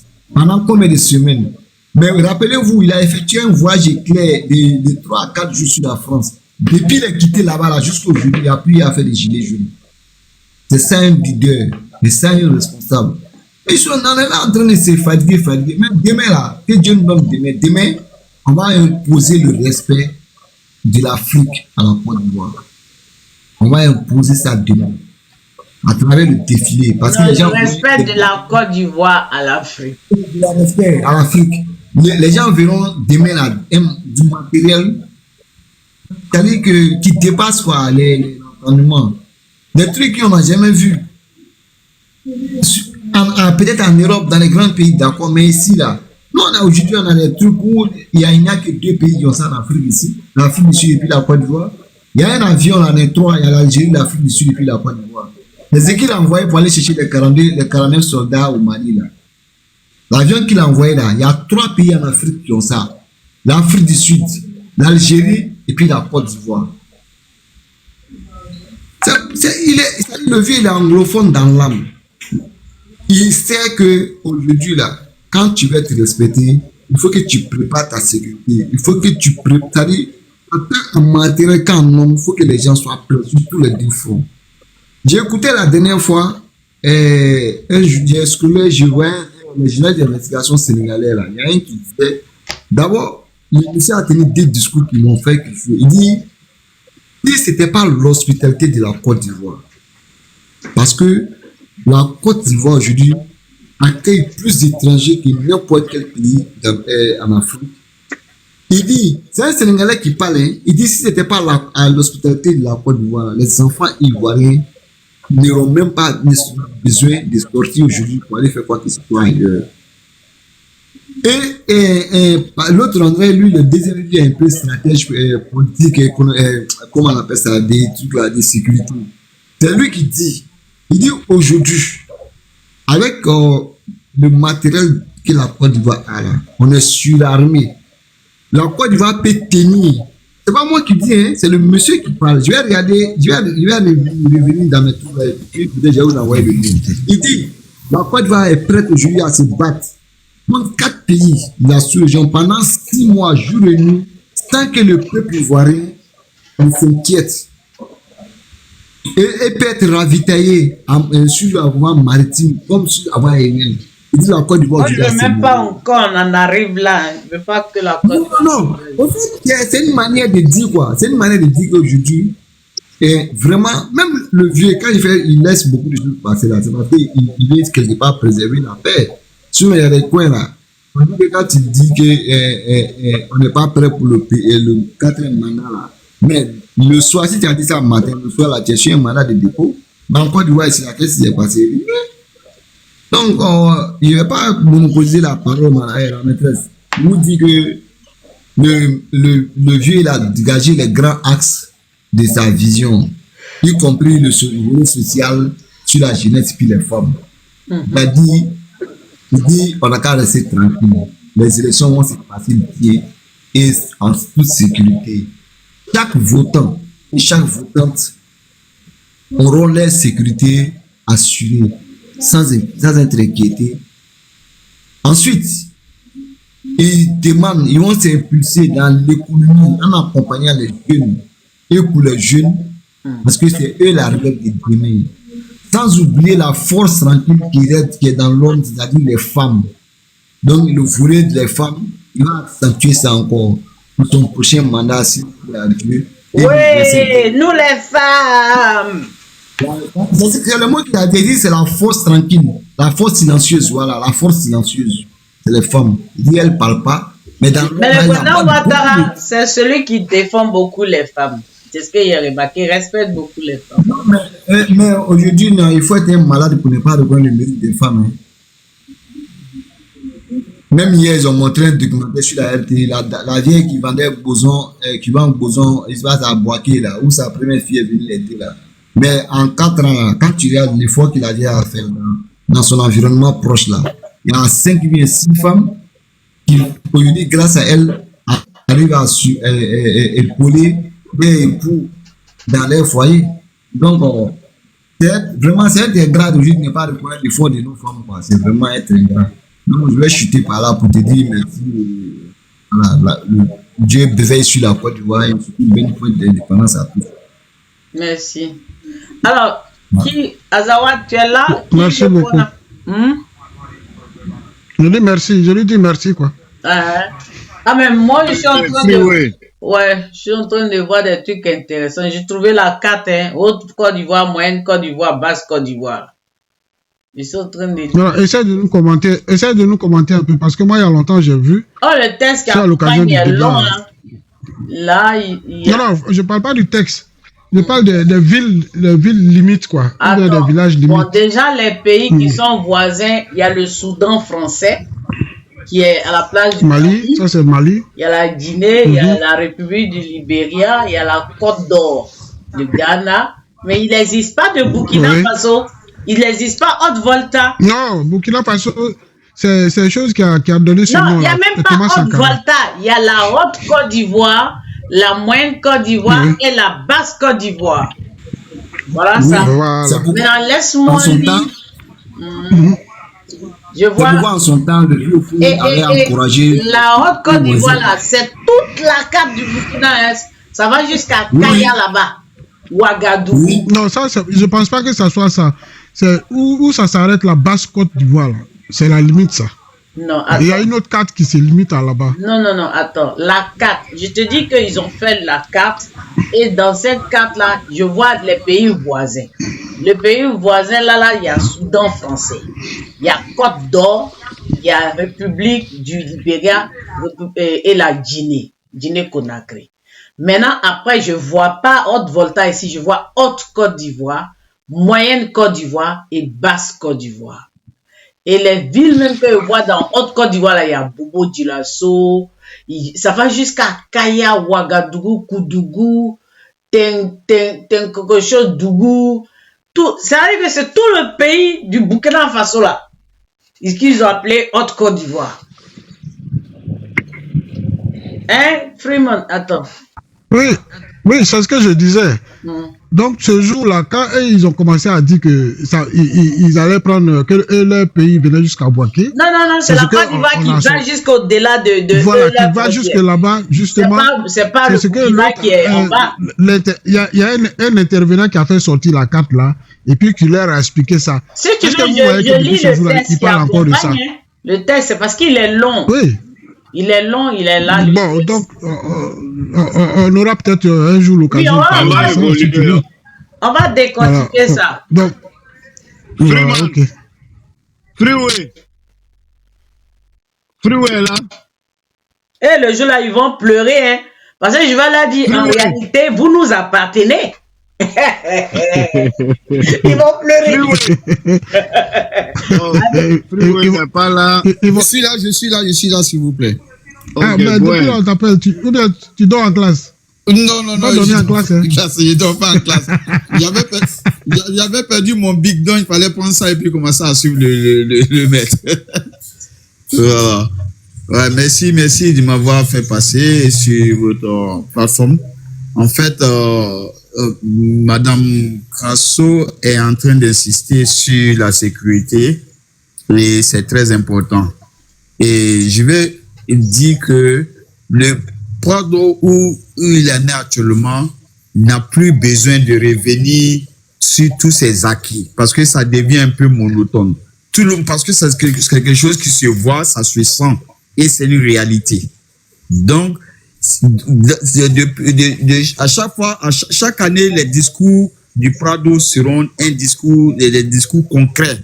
Ça va pas trop prendre du temps comme d'habitude, comme il le faisait auparavant. Parce que tout, comme je l'ai dit, tout est là et tout est clair. Maintenant, il insiste sur la sécurité et sur les élections pour rappeler toujours à des esprits égarés que ne vous amusez pas à tomber dans la bêtise. Parce que l'État ce que je dirige là est sérieux. Et du coup, ce côté, en même temps, sécurité qu'il évoque, en même temps, c'est un message qui fait passer à ces oiseaux de mauvais augure là, qui sont à la frontière, nos voisins là, qui pensent qu'ils peuvent tenter quelque chose par le biais de Soro Guillaume. Quelqu'un a dit tout à l'heure que Soro est fini. Soro ne va jamais baisser les bras, les gars. Il est allé trop loin et il ne peut pas back up. Ça, c'est quelque chose, c'est réel. Il ne peut pas back up. Et comme il est toujours dans son orgueil et il voit, et étant africain, quel que soit ce que tu as fait au père, tu peux toujours tenter de parler au père. Mais c'est pas sincère de sa part. Voilà pourquoi quand chaque fois il vient vers le père ou bien il veut venir, lui-même, il est bloqué parce qu'il n'est pas sincère. Tu vois. Donc, c'est ça le cas Soro. Sinon, il n'a jamais baissé les bras, il ne va jamais baisser les bras. Ça, c'est clair. Donc, comme je dis, Madame Krassou fait très bien de passer à la loupe le petit passage du discours de Prado qui dit que les élections vont bien se passer. Parce qu'il sait en âme et conscience qu'il y a des gens qui dorment matin, midi, soir, qui rêvent de la chute, comment on appelle ça, de ce pouvoir-là. Pas par les unes, mais de manière violente. Donc, c'est ce que je voulais dire. Mais il faut dire que nous sommes là comme aujourd'hui. Et à l'époque, les gars pensaient que bon, il n'y avait pas, le RHDP n'avait pas de communicateurs sur les réseaux sociaux. Mais aujourd'hui, ils s'en rendent compte que avec la VA, avec tout ce que les Rachel Krasso et autres font, ça les a fait backup. Eux-mêmes aujourd'hui se cherchent, c'est soi-disant communicateurs de l'opposition. Donc, voilà, et le discours était bien propre, un peu long, pas long, je vais dire un peu mince. C'est bon, ça nous convient.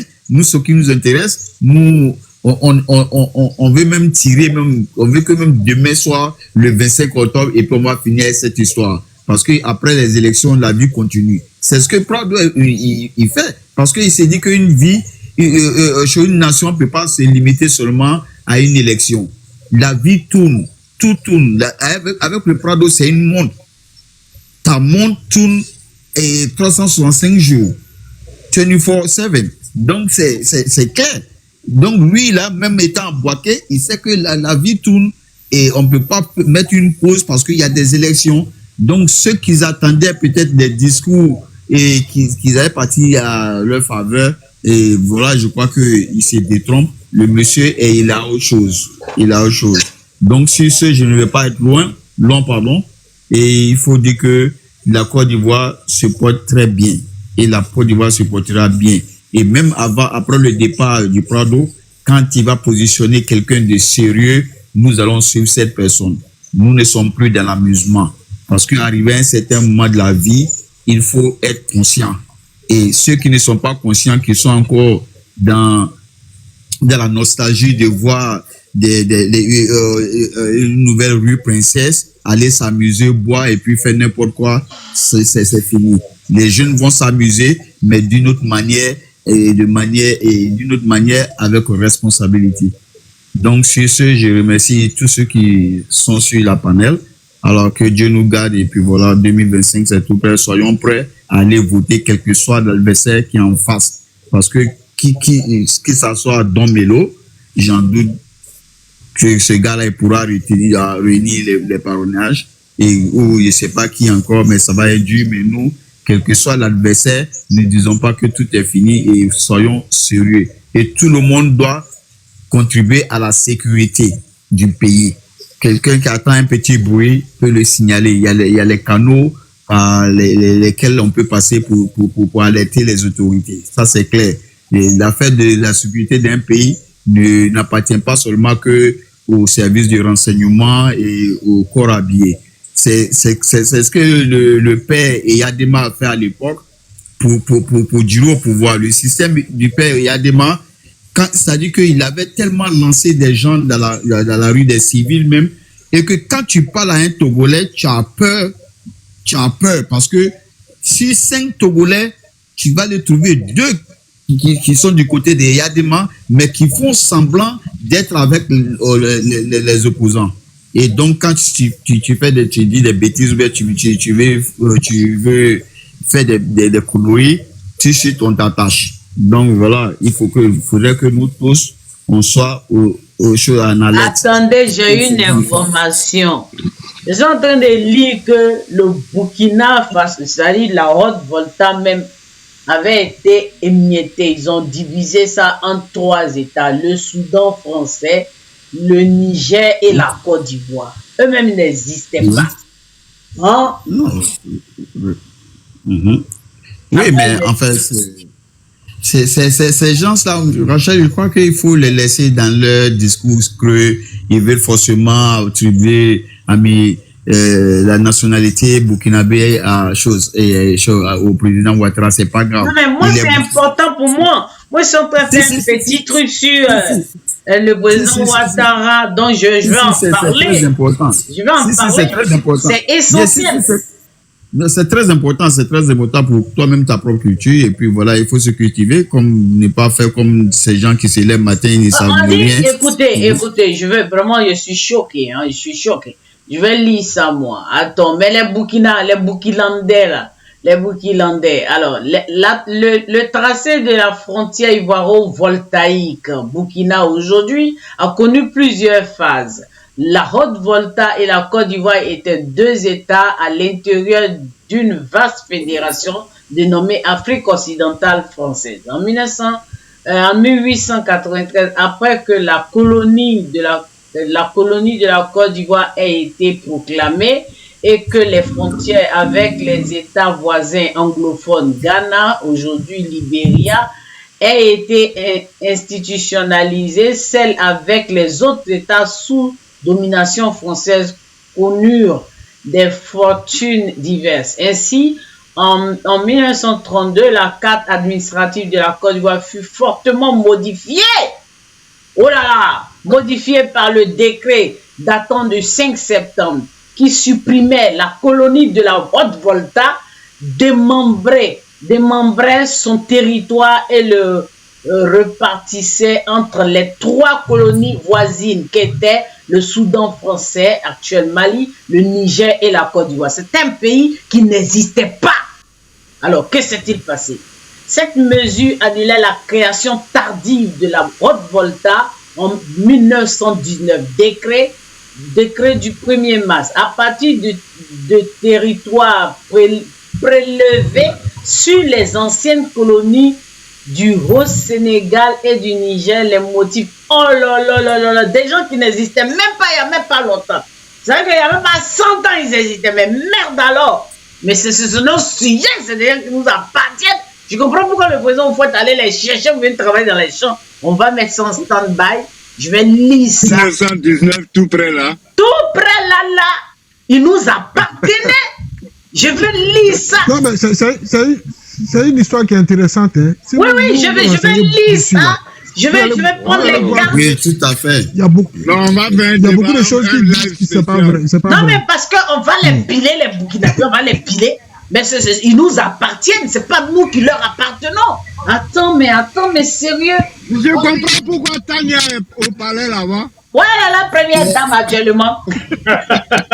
Mais c'est le Burkinabé, ils sont en admiration devant les femmes ivoiriennes. Ça, c'est pas nouveau, ça date pas. Non, ça c'est clair, ça c'est pas aujourd'hui. Elle est dans son droit. Attendez, cette mesure annulait la création tardive de la Haute-Volta en 1919.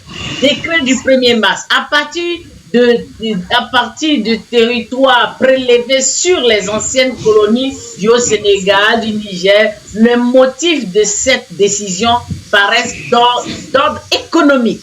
En effet, en 1936, après une réorganisation de la carte administrative de la Haute-Volta, le gouverneur découvrit une grande misère des chefs de l'ex-Haute-Volta. Depuis 10 ans, le montant de leur solde à la participation à la construction de la colonie n'avait pas varié. 233 400 francs contre 616 680 francs au chef du centre et du sud de la Côte d'Ivoire. On a toujours été plus prospères qu'eux. Nous avons toujours été plus prospères qu'eux. Ça ne date pas d'aujourd'hui. Tout à fait. Tout à fait. Mais évidemment, mais c'est bête de leur part de dire que voilà, la Côte d'Ivoire appartient au Burkina. Parce que les gens non, je suis en train de ça, je vais faire un live dessus. Un live d'anthologie. Attendez. Regardez. Mais qu'est-ce que c'est? Alors, quand on leur demandait au chef qui était en note votant, on leur demandait 233 400, on demandait au chef ivoirien 616 680 francs au chef du centre, du sud de la Côte d'Ivoire, du centre de la Côte d'Ivoire et du sud de la Côte d'Ivoire. Je vous ai dit qu'il y avait la Haute Côte d'Ivoire, la Moyenne Côte d'Ivoire et la Basse Côte d'Ivoire. Vous avez vu ça. souciés. Oui, C'était des espèces. ils étaient basés parce que les explorateurs c'était des espèces d'impôts. étaient déjà basés Oui, déjà en c'était Côte des d'Ivoire. impôts. Alors, Ils sont venus, ils sont venus par la mer. attendez, je vous lis ça. Soucieux d'obtenir le concours des chefs traditionnels en vue d'accéder à la main-d'œuvre des siècles densément peuplés du Nord, ainsi tout se passa à partir de 1933, comme si la force de travail était devenue le produit d'exportation prioritaire de l'ex-Haute-Volta. L'administration redoubla d'efforts pour détourner de la Gold Coast les migrations de travail en direction du centre et du sud de la Côte d'Ivoire. C'est-à-dire que les gens venaient en Côte d'Ivoire. Oh là là, mais qui nous a caché ça? Mais qui c'est qui nous a caché ça? Ma maîtresse. Hein? Non. Non. D'accord. Ça n'a pas été caché. Ceux qui veulent le savoir sont allés comme vous l'avez cherché et puis vous le trouvez. Mais nous sommes dans un monde aujourd'hui où la jeunesse, parce qu'il faut faire une différence entre cette jeunesse de maintenant et puis la jeunesse il y a 50 ans ou bien 30 ans, 20 ans. Aujourd'hui, il n'y a pas de recherche. Les gens se lèvent, ils commencent à dire n'importe quoi sans connaître même le minimum qui sont écrits dans, comment on appelle ça, dans les documents historiques. Ils savent rien du tout, ils se lèvent, ils prennent leur caméra et puis bon, ils disent n'importe quoi. Et eux, ils étaient des migrants saisonniers, c'est-à-dire c'était des travailleurs saisonniers qui venaient en Côte d'Ivoire. Des travailleurs saisonniers, oui. Wow. Oui, ça on appelle contrat. À l'époque, ils venaient dans cette histoire d'arriver payé. Parce que ce jour-là, j'étais dans le débat, j'étais dans le panel, mais je ne suis pas monté. Donc, l'un des intervenants, c'est lui qui a sorti cette carte-là. Et le débat tout de suite a changé. La teneur a changé. Voilà pourquoi j'ai attiré ton attention sur cette carte-là. Il faut prendre la carte-là, tu vas l'étudier correctement, tranquillement, à tête reposée. Tu vas voir qu'il y a beaucoup d'informations là-dedans. Oui. Depuis la création de la colonie de la Côte d'Ivoire en 1882 ou 83, il y a beaucoup de choses qui se sont passées entre ces gens-là et nous. Et aujourd'hui, il y a beaucoup de contre-vérités qu'ils disent. Bon, quand eux-mêmes, ils n'arrivent pas à régler entre eux, la preuve, la guerre entre le Mali et le Burkina, c'était un problème de frontières. La donc, guerre des pauvres.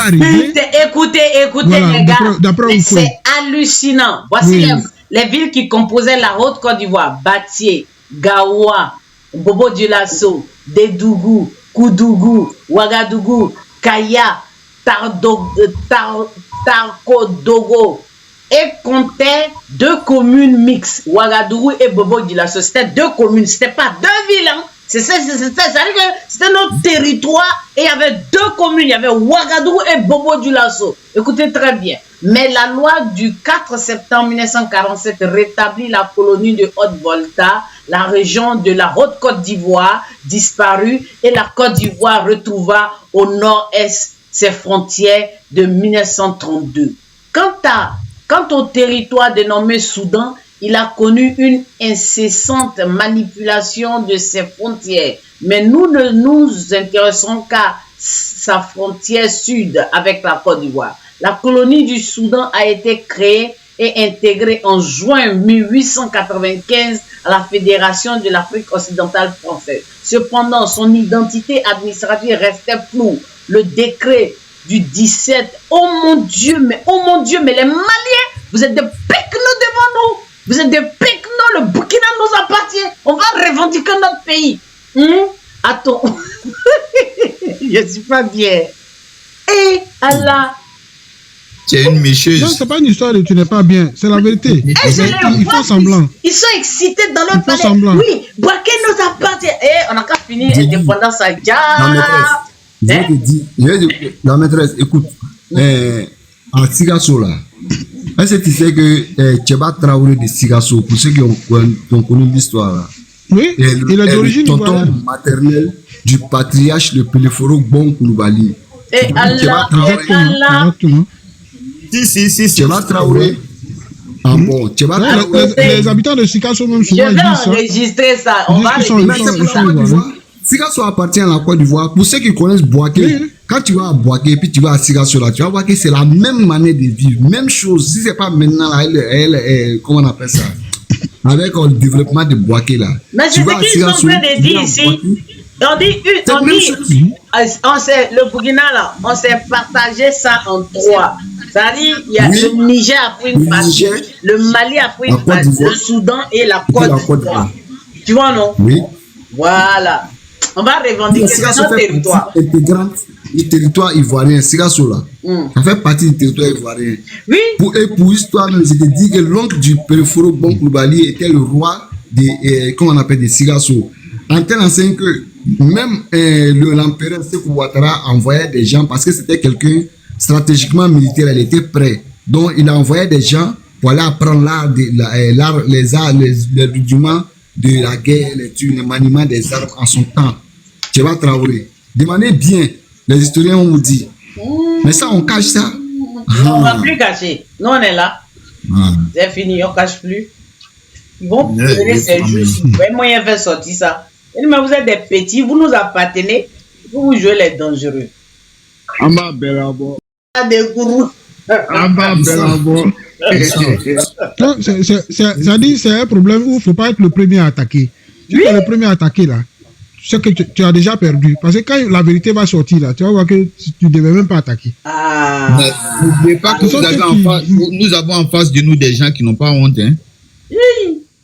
Ils vont avoir honte cette fois-ci. Ils n'ont pas de moralité, ils n'ont pas honte. Voilà, donc. C'est un groupuscule, il ne faut pas généraliser, c'est un groupuscule. Il faut regarder bien. Ils sont manipulés, donc il faut les comprendre. Les pays dont on parle là, il faut bien regarder tous ceux qui sont l'élite des deux pays là. Des gens qui ont passé 60 ans là, n'attaquent jamais la Côte d'Ivoire, que ce soit au Mali, que ce soit au Burkina. Il faut bien remarquer, que ce soit les hommes religieux, les hommes politiques, tous ceux qui ont dépassé 60 ans, c'est-à-dire l'élite, tant spirituelle que truc là, administratif ou politique là, les deux pays ne s'attaquent jamais à la Côte d'Ivoire. Il faut bien remarquer ça. C'est les jeunes manipulés d'aujourd'hui là qui se livrent à des choses comme ça. Ouais. Et quand moi je me rappelle, lors de l'affaire des 49 soldats là, il y avait un débat un jour entre les gens. C'est ce que l'un des participants a rappelé. Il dit, vous qui êtes en train de parler là, la plupart parmi vous là, la dot de leur mère, là, le mariage de leur maman là, c'est quitté en Côte d'Ivoire. Et ça ne leur plaît pas, mais c'est la vérité. Votre papa est venu pousser votre trou ici pour avoir l'argent de dot pour aller épouser ta maman. Oui. C'est des paroles difficiles à dire. Parce qu'à l'époque, il fallait, pour avoir une femme au Mali, il fallait, après les États-Unis et puis la France, il fallait venir des gars de la Côte d'Ivoire, il fallait venir du Congo et puis du Gabon. Donc, ce sont eux qui challenge, qui se battaient contre des belles femmes au Mali. Donc, c'était comme ça, parce qu'au Mali, pour avoir une femme, il fallait se battre financièrement. Pendant la CAN, là, voilà. Ils sont allés voir la CAN en 2015, là, ils sont allés voir le guide Aïdara. La CAN qu'on a remporté au truc, là, comment on appelle, en Guinée, en Guinée, truc, là. Avant de décoller, ils sont allés voir le guide pour lui dire qu'il n'a qu'à faire les bénédictions. Parce que, il leur a dit, il dit non, vous savez, nous, on est hommes spirituels. On se doit de vous dire la vérité. Il dit, je vais faire les bénédictions parce que je suis malien en tant que patriote. Mais en ce qui concerne votre histoire et la Côte d'Ivoire, moi, je souhaite que vous taisiez ça. Parce que vous qui êtes là, à 99%, la dot de vos mamans sont quittées en Côte d'Ivoire. Yeah. Et c'est ce qui toujours, c'est ce problème-là qui existe entre eux. Ça, c'est Aïdara. Jusqu'à aujourd'hui, ça continue. Boué au Mali, Boué au nord du Mali, le shérif du Nioro là. C'est que lui, son père il a fait l'asile à Zopé là. C'est à Maoula. Voilà. Il était à Zopé. Donc, les Ivoiriens, les Latiers, et puis il y a une famille ici là-bas qui ont été vraiment très hospitaliers envers lui. Donc, lui, il a dit à ses enfants, il dit ce pays-là, si les gars viennent vous demander quelque chose, que vous avez la possibilité, si vous refusez là, vous allez me voir ce jour-là vivre.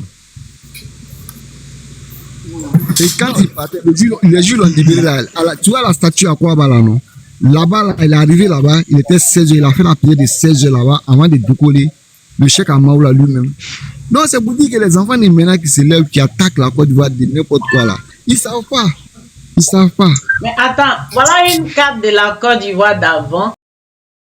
Faites-nous savoir ce que vous en pensez en laissant un commentaire.